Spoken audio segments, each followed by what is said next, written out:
вятъра не го включваме. Ние само работим чисто движение на кучето наляво, надясно и така, с определено темпо. Това е друг елемент.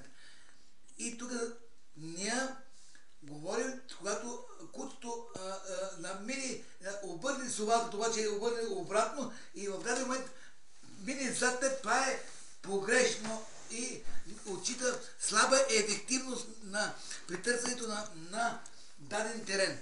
Защо? Защото тази площ тя вече е минала. Той трябва да мине нови и нови площи да ги покорява, да ги инспектира.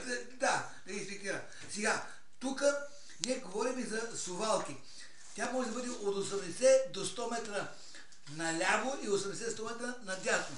Обаче, с течение на времето, когато повече институти на едно и също место, те са различни. Ето това пръст, обаче са различни на една ръка. Сега той има кучета в неговия развъдник, които са шампиони на шампионите, като да си просто в кинолата да викаш, това куче ми харесва, много красиво живот. Обаче в същото време той има и кучета, които са по-дребни. В тия кучета, независимо дали са мъжки или женски, някои от тях са по-дребни.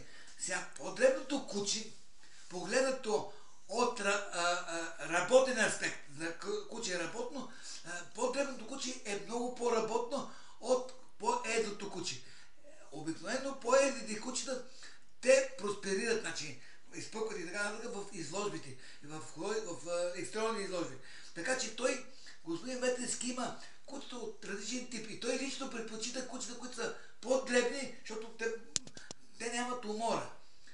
И така. Сега, когато говорим преди малко за совалката и за границите, кучето по един естествен начин винаги се стреми да бяга в страни в совалката и да претърсва такива границите на даден ловен терен. Това така наречени синори и така нататък.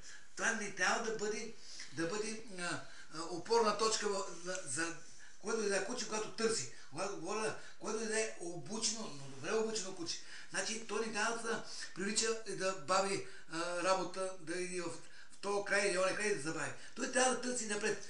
Ето, пример. Минали за вчера, може да 7-8, 10 човека да са минали с кучета и то много кучета, минават.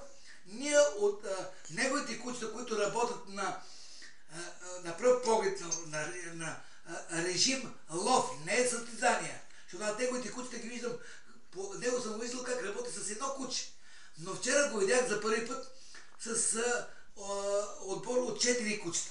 И неговото поведение в кавичи, казвам,